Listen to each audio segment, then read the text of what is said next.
Elon Musk facing criticism as a new biography reveals how the world's richest man really felt about doing business with communist China, claiming, quote, at one point during their 2-hour conversation, Bari Weiss asked how Tesla's business interests in China might affect the way he managed Twitter. Musk said that Twitter would indeed have to be careful about the words it used regarding China because Tesla's business could be threatened. China's repression of the Uyghurs, he said, had two sides. Our next guest is an outspoken critic of China, a former NBA player turned human rights activist. Enes Kanter Freedom joins us now. Enes, thanks for being here.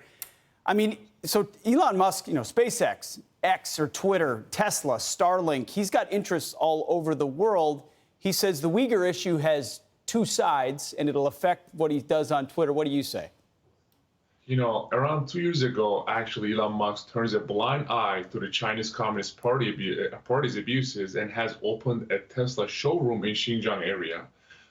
Just recently, Musk said that Twitter will indeed have to be careful about the words it used regarding China because of Tesla's business could be threatened. And China's repression of the Uyghurs, he said, has two sides. I mean, two sides is a genocide. What two sides are you talking about? Just say that you don't want your business to be affected or you just want to make more money. I mean, China buys silence, and I think they just bought Elon Musk. It is staggering what he would have to. Is that just the nature of international business? If you want to play ball with the Chinese, you play by the rules. Exactly. I mean, unfortunately, these billionaires just has to bow down to these dictatorships so they can just make more money. So it's a shame because Elon Musk keeps talking about freedom of speech and stuff, and now he's saying that you have to be careful about the words that you use on Twitter or X about the Chinese Communist Party. Is unacceptable.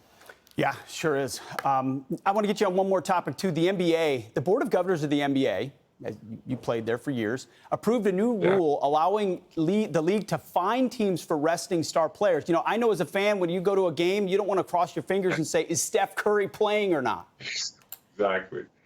What do you think of this? Fans are paying thousands of dollars to come and watch their favorite player. Kids are literally traveling across the country to watch their idol. But this new generation of players are becoming, I think, too soft every day.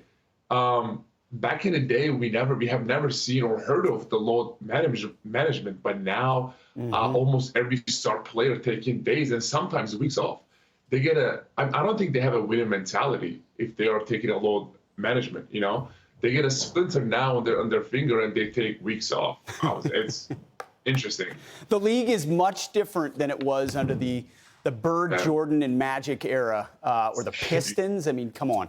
All right, I want to get to another topic because you were the star of the show last year at the Patriot Awards, and the Patriot Awards are coming back. I want to remind our audience of some of what you said when you got the Most Valuable Patriot Award in 2022. Watch Enes Kanter Freedom. I had hundreds of teammates. I played 11 years in the league. Not one of them answered my text messages right now because they were scared so much. If I do an interview and if I give their name, they will lose sponsorships, jersey sales, or shoe sponsors, whatever it is. But I told them this is bigger than basketball. This is bigger than NBA. This is bigger than ourselves. You guys are my family. You guys are my family. I really appreciate that. It gives me chills again, Enes. I was sitting backstage, blown away. What was it like to be at the Patriot Awards last year? I just want to say this first. America is not just a country, it's an idea. The land of freedom, the land of opportunities. Becoming a part of this beautiful country is one of the most blessing, privilege you can have.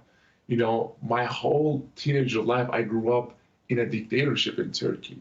So I know what it's like to be on the other side. So that night was definitely one of the most special nights I've seen thousands of patriots chanting freedom. Was so amazing. I actually still have this. I want to show this to you. Still have this, like the word with me literally on my desk, because every time I see it, I was like, you know what? This is what it's all about.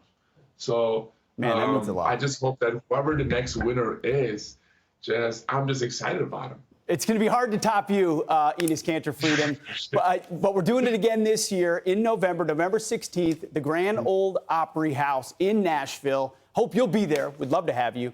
And we would love our viewers to be there. FoxNation.com/Patriot Awards. You're going to hear from great folks like Enes Kanter Freedom, who deserve the most valuable Patriot Award. Great to see you this morning. Thank you, Enes. Thank you. Thank you. I'm Steve Ducey. I'm Brian Kilmeade. And I'm Ainsley Earhart. And click here to subscribe to the Fox News YouTube page to catch our hottest interviews and most compelling analysis.